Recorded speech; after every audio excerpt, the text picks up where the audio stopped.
Hello! And we're back! Welcome to Behind the Brand podcast. This podcast is two friends that own businesses, work very hard, getting together to talk about the things that it takes to run a successful business. Now, what we're going to do over the coming weeks and months is take you on a journey with some fantastic guests that have their own businesses and have gone through all of the strifes and struggles that people do when it comes to running a business. Now, I own three. Charlie, you own one and work a full-time job as well, which really isn't easy. So what we're going to do is just talk about what we do, how we do it, the struggles we face, and try and take you on that journey with us. Let's get it. So, we're finally here. We are indeed. We've decided to do this.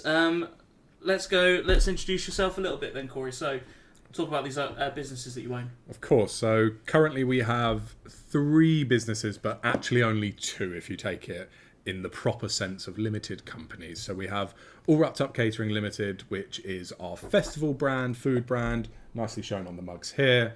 All Wrapped Up holds a plethora of brands underneath it. So we have Toasty Hut, Mac and Cheese, Downtown Deli, which we'll come on to in a minute, Sussex Burger Company, and Jesus Christ, the wraps themselves. I forget them every time. The original. The original, which brings me nicely onto. So the original concept for our brand was I wanted a street food brand that I actually liked and enjoyed. And when I was younger, I couldn't eat sandwiches. I'd only ever have wraps. Anything in a wrap. Anything in a wrap. Literally anything in a wrap, as you can see by the Facebook profiles and content. Have you seen the amount of abuse I get on Facebook? Yeah. Can we just pause for a second?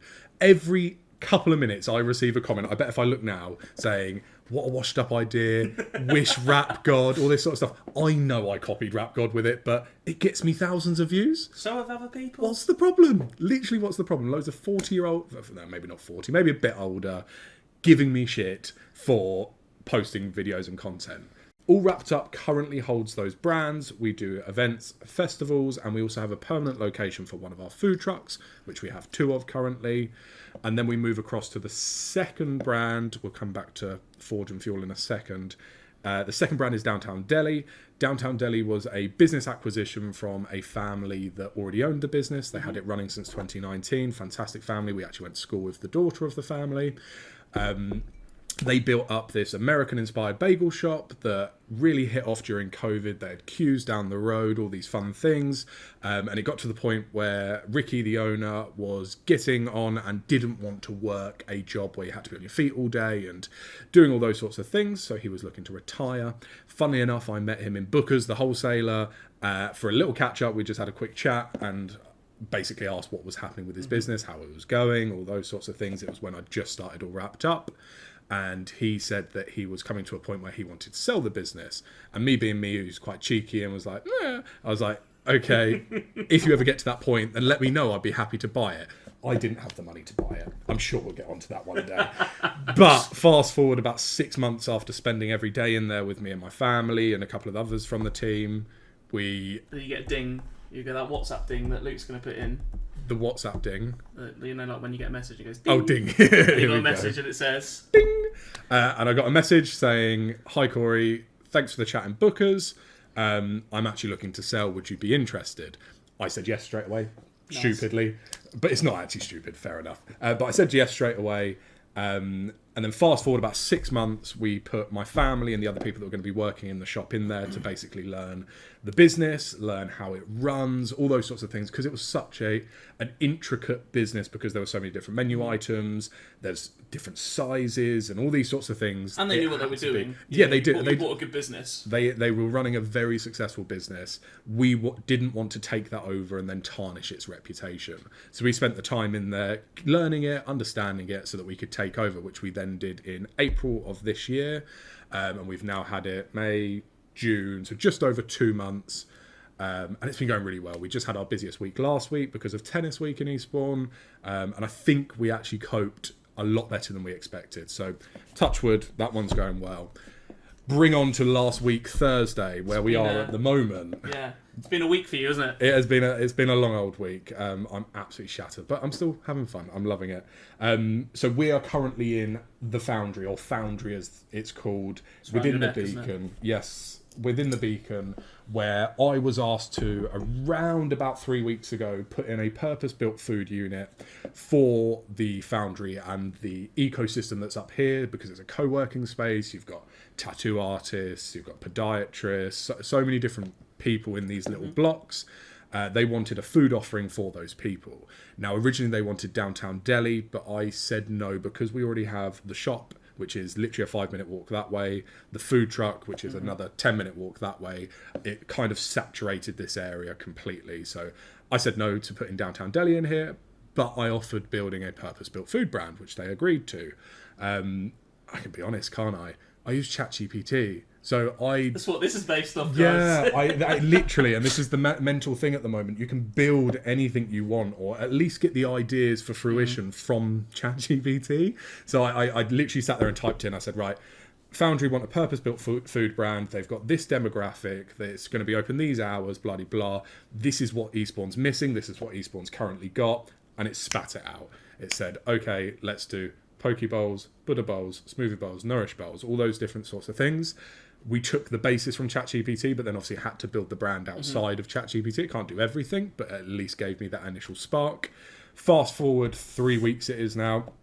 We have named the brand, put the brand in, built the brand, menued the brand, Instagrammed the brand, and everything within 3 weeks, which is probably the quickest turnaround we've ever done. It felt mental, but it's actually played off quite well. It looks good in my opinion, I think. Agreed. It looks good, it tastes good, and it's at an affordable price for this sort of area. I think that's what we've got to think in Eastbourne, is the price point and what people are willing to spend isn't the same as, say, Brighton or London. Or festivals. Or festivals, exactly that. And that's the hardest thing in my business, is knowing what to charge where. We had that conversation when you first started All Wrapped Up, and you were like, is this too much? I did, because I said I wouldn't pay that. You wouldn't pay that, so why should you expect someone else to pay it? Yeah, and I'm a tight bastard. So am I, and everyone will agree with that as well. But I think, there's a fine line for, because food is one of the biggest consumptions that everyone, of your budget for the month that you have, you spend so much on food. Yeah. So, for someone to go, is £7-8, is that the right amount, or is that not enough? Is that too much? And I think you've just got to base it on where you are. When you go to a festival, and I'm sure viewers, listeners that know of going to a festival themselves, they pay ridiculous prices. I was speaking to Jacob, your co-owner, the other day, and he was saying he went to, I think it was Love Supreme, and he said they were charging £15 for a mac and cheese this big, and you don't batter an eyelid. No, which is mental to me. If you did that downstairs, they would have gone, not a chance. Yeah, the thing is with that though, it's not the food truck owners being greedy, it's all of the behind the scenes costs, which are astronomical, especially at the moment with all the price rises we've had. Although they're charging £15, I can see the logic behind it, because their GP may only be 65%, but they've got 9 times out of 10 it's a flat rate fee for the pitch, it's a percentage on top of that flat rate fee of what your overall gross takings, and including some people even make you then pay for electricity. You've got to pay for a refrigerated van. So there's a lot of things behind that give you that end price. Whereas it's nice for us, because most of the stuff we do is rather local. We can keep our costs down by not having to trail around generators, all these sorts of things. We're very picky and choosy with what we actually do. We could take on so much more work, but it doesn't necessarily mean more money because of the additional stresses and costs that come with it. So although I understand why people spend so much money at festivals, it does pain me a little bit, just a little bit, because I wouldn't do it. I wouldn't go to a festival and spend £15. I'd be like, I'll wait till I get home. So that's you. That's downtown Delhi, All Wrapped Up, Forge and Fuel. So far, as I say, and with the sub brands, it makes it bigger. But to keep it simple, it's those three, and we've been going for. Established in 2021, but that is a bit of a lie because we didn't actually open the doors until February 2022 post-COVID, but started in 2021 with the fruition and building out that first trailer, which took bloody ages and a lot of money. But yeah, so we've been going just over a year operationally, but nearly 2 years from fruition. So you just talked about pricing and everything like that, cost. So what I want to ask you now is how you, as a business and your co-owners, how have you managed to come through? Like you said, you started pretty much through COVID, nearly. How have you managed to keep your brand successful in times where so many things are closing around you? It's been hard, and every week is probably a struggle. Even to this day, the first year of All Wrapped Up, I completely supported through my full-time job. So I was paying everyone's wages through working full-time. I was paying for all the branding, all the food, everything. It was making a loss every single day. But I knew I had to be persistent with it, for one. And two, I really enjoyed it. And in my opinion, it was better than going on nights out in Cameo, for anyone that lives in Eastbourne. Or don't get me wrong, I still did those things sometimes. But rather than spend all my money on different things that weren't going to amount to anything, I thought, even if I shovel a shit ton of cash into this business and it completely flops, the amount of people you hear say, try something, if you fail, it doesn't matter. It's true. Like, genuinely just try it, see if it works. And if it doesn't, you've got a whole load of experience rather than a whole load of drunk nights out and all those sorts of things. So that's how we kind of got through the first year. We're now in a nicer position where luckily the businesses 9 times out of 10 support themselves fully. The only issue is when we have a new business idea that comes up 3 weeks into when you've sorted out all of your budgeting for the rest of the year, all of the events you're going to do, and it completely throws a curveball. But it's taken a while to build up that sort of base of cash that helps the businesses flow. So this is a good lesson that I've learned since running these businesses. There's something that you have to have that's called working cash flow. Now, when you write a business plan, which I did for every single one of my businesses, I followed the right steps, quote unquote. Not many people will, though. They'll sit there and go, I've got this idea, let's just go for it. It's good to sit there and work out what's going on. What are the costs? What are the unexpected costs? That's a big bloody one. But what we looked at was the business plans that we had. You then look at your financials. How much is it going to cost me? What's my return on investment? But what you don't look at is how much is it actually going to cost to run my business whilst there's no money coming in. So especially with a food business, it takes time to build up trade, to get a name out there for people to try your food, or it costs money so you can give out samples, all those sorts of things. You don't account for that when you look at it. So for example, we can use real figures. Forge and fuel was going to cost $5,000 for this little install. It's not a lot of money in the grand scheme of things, but I was like, okay, so we'll work out $5,000. I can take it from this business, this business, this business, and then eventually pay it back. It'll be fine. But then you don't think about that first order on stock. That's another £700. I didn't account for that. So that's me sitting there going, fuck, I've got to find 700 quid. Where are you going to get that from? Before tomorrow. Yeah. Otherwise, it's not going to open. And that $5,000 I've spent isn't then going to make me anything because I've got no food to sell. Yeah. So this is where working cash flow comes into it. If you have a business idea and it's going to cost you, we'll use simple numbers, it's going to cost you $5,000. If you're in the food industry, you need at least 25% of that as your working cash flow to pull you through that first month, if not 2 months.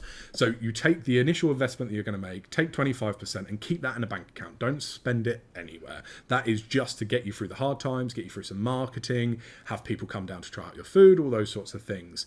So that's where I kind of fell short with All Wrapped Up, is I invested a lot of money, a lot of my own money into it, but I never gave myself that backful of a working capital. So that meant I was always chasing my tail, which is why I supported it through a salary, which is why I couldn't leave the job. And it's just a vicious cycle. You're stuck exactly where you are with a business, a full-time job, kind of fighting each other because you can't get out of it. If you leave this job, you haven't got the money to support the business. If you lose the business, you've lost your idea that you've had for years and that love and all those sorts of things. But now we're kind of on the tail end of that. Don't get me wrong, things come up every week and you're like, fuck, I didn't account for that. Or my emails are hell. They are literally the worst place in this world. Every time I go on to them, all it is I owe money to this person. This invoice needs to be paid. This debt needs to be paid here. That's all my emails are. But that's part of running a business. It costs money. It's not easy. So crux of the story is, what even was the first question? I just went on a tangent. I don't know. It's so bloody long ago. I know. You haven't Sorry. I've just sat here and done nothing, guys. Nothing. No, it was just like how you have managed to build the business through COVID, and I hate using it because it was such a long period of our life that we're not going to get back, but how many people were affected, and not even just by COVID. Like, I think the stats, like something like 60% of businesses fail in their first 18 months. Yep. So, you're nearly at the tail end of that now. Mm-hmm. And with COVID, being such a ordeal that we all went through for 3 years, and how you have managed to build a business, and you're now on the tail end of that, where, like you said, you established in 2021, we're in the middle of 2023 now. So if you say from when you opened the doors in February 2022, you're near that end of where the 60% of businesses fail, and you've managed to claw your way through it if you want, and like you said, with all those emails, literally, and now you're in a position where you're gonna jump that hurdle that everyone else seems to fall at. And obviously, I'm proud of you as a friend, and you should definitely be proud of yourself. So thank you. Well done. I don't think that any business gets through that first year, literally any business here, unless it's one of these booming businesses like even drop shipping, so I've tried it myself, unless it's something that really doesn't cost anything to set up. So we had a conversation earlier, OnlyFans management. Yeah. So it's a big thing at the moment. Everyone's getting in on it.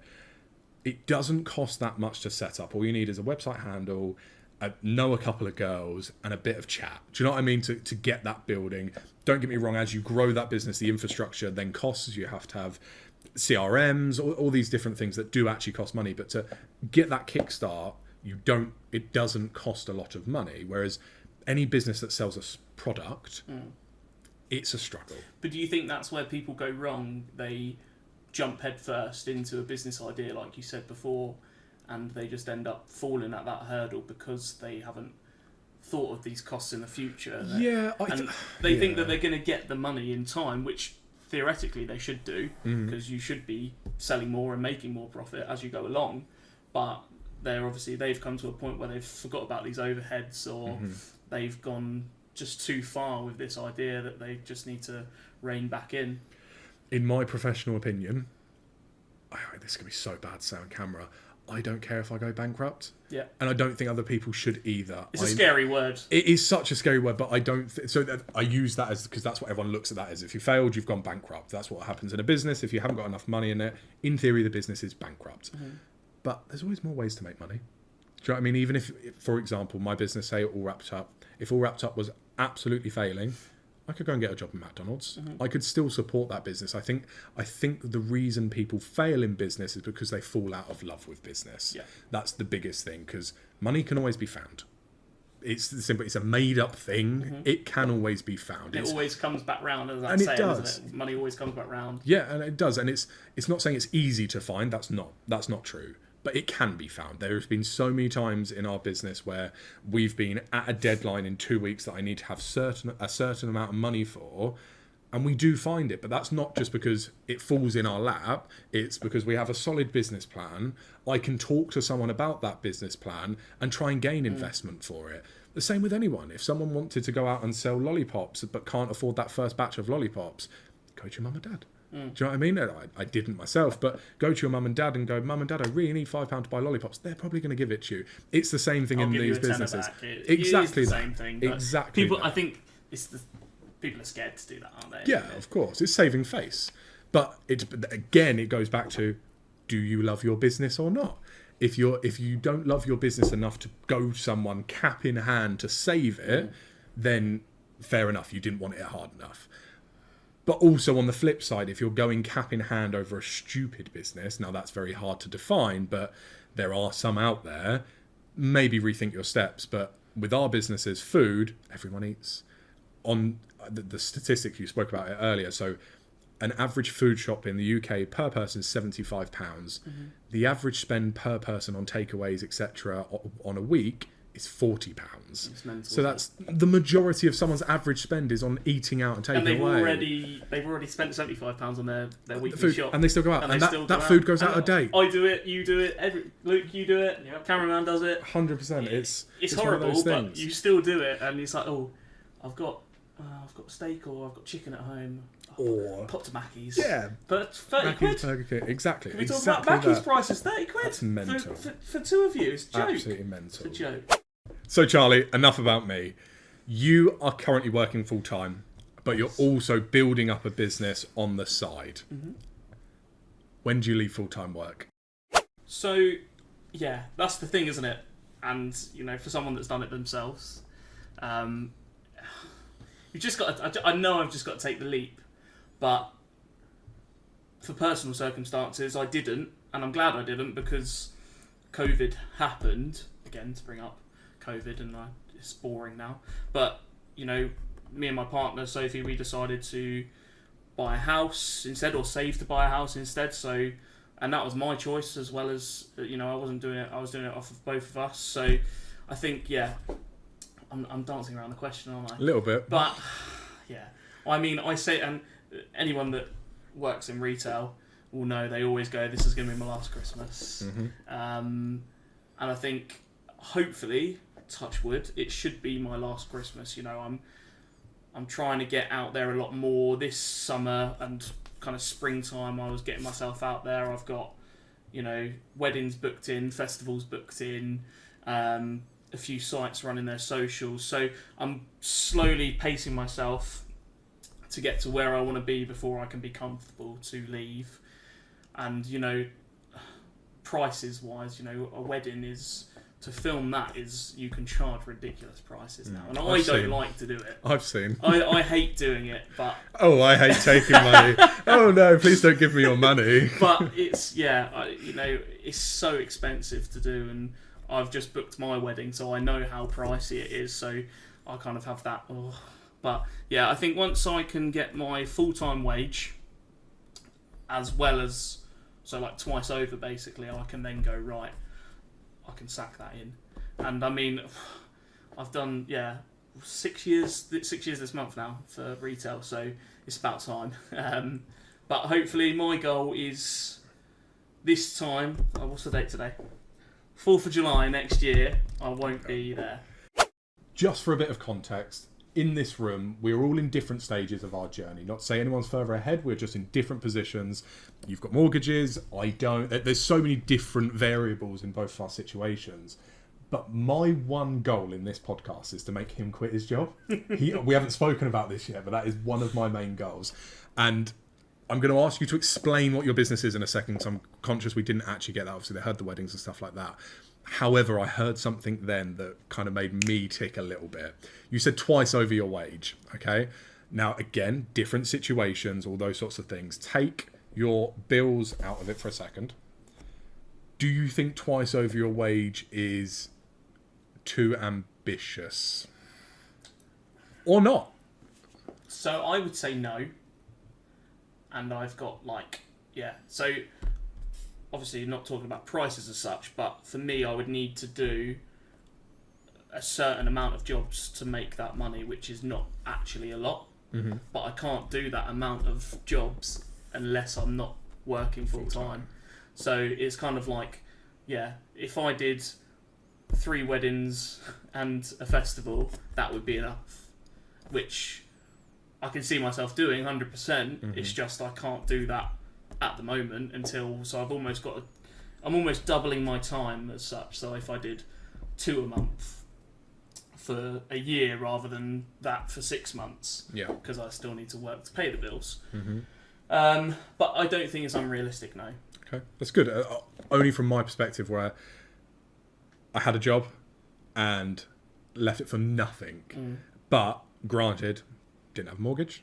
Didn't have... What bills did I have? It's probably good to talk about. Car. Phone. No, I'd paid my car off. Phone. I'd paid my phone off. This is the thing. To be fair, I wasn't completely stupid. I got all of my ducks in a line before. I didn't have finance on anything. I paid off all my debts. We can get into that one episode. I had 15 grand worth of debt a couple of years ago. I've now got 3 businesses. That's a big juxtaposition. I paid all of that off.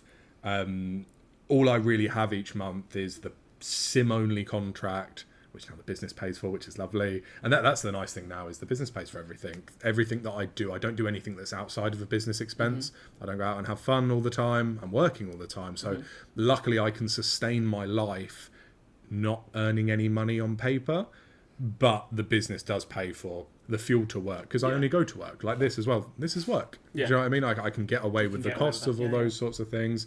It's not tax avoidance, it's tax evasion, it's tax avoidance. No, I'm joking. There's certain things that I can do to support my lifestyle Which brings me on to you with your mortgage and stuff Mm. like that. If you had a studio in your house, Yes. how does that work? Do you know? Have you ever looked into it? I haven't looked into it. Something you should probably look into. So this is, I'm thinking for your future is if you're going to start transitioning out, start looking at your liable costs. So your mortgage, your bills, utilities, all those sorts of things, and see what you can offset against your business. So you're not going to be able to offset your mortgage payment. That is what it is. But certain utilities you can. Washing your uniforms, everyone knows these sort of simple things, but I'm sure there's certain things for media companies if they use the house as a space. Now, all you've got to have is a laptop and a chair there, you've got that already.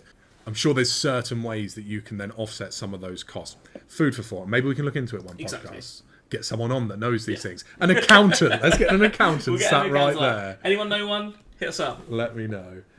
Okay, so we've kind of heard about what your plans are. What is your business? What do you do? So, so my business, that's my name. Can you see that? Zoom in on there, bad boy. That's all we like to see. So, that is my name, Charlie Haffenden. Luke is actually also wearing it because he's kind of... I did notice this when I walked in. So basically, let me start again. So, I am like an online business as such, so I am a videographer, editor.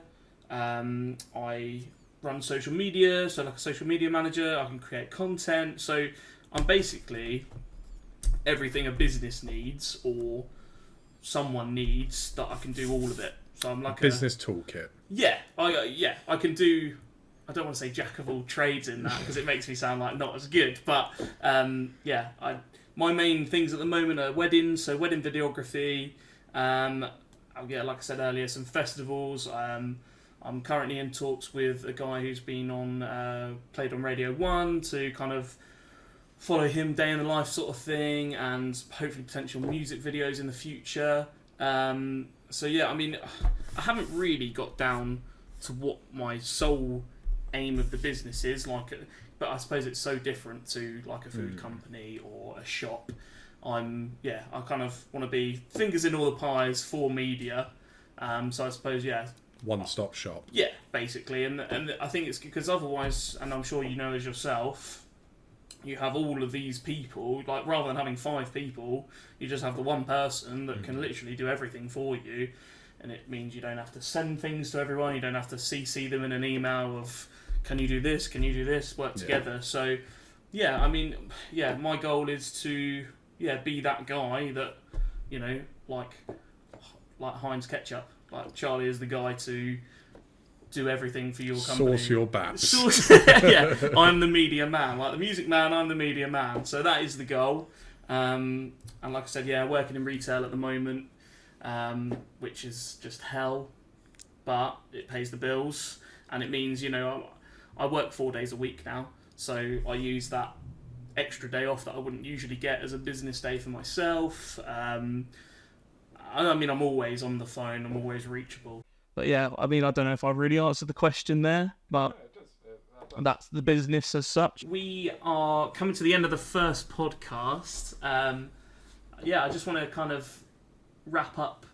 All wrapped up? All wrapped up. I just want to kind of make sure you guys know the aim of this podcast. Obviously, the first one is just us two.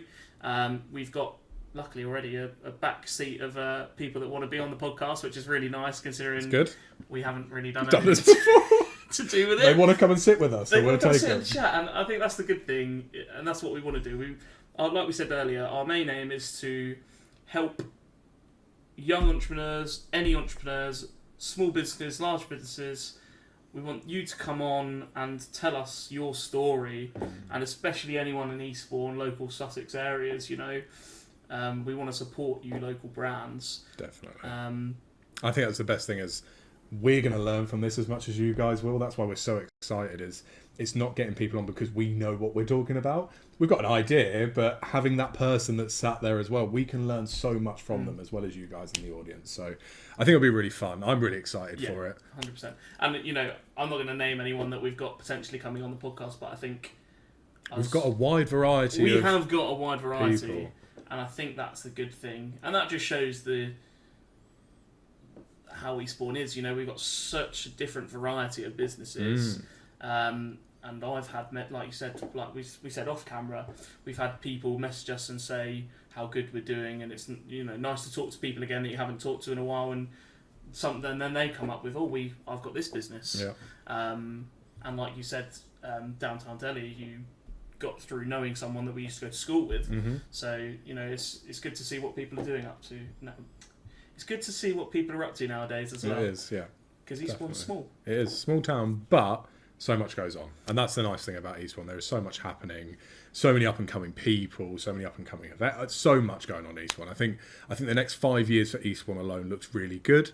It's now about nurturing the talent that Eastbourne does have, and also bringing the pipeline of the next generation, which hopefully we can do through this, is bring some new people through that are excited and want to start their thing, but just haven't taken that first step yet. So take that first step with us. And if you know anyone that wants to be on here, anyone with a small business, you're more than welcome to let us know, because we will have them on. Indeed. Thank you for having us, guys. Cheers, guys.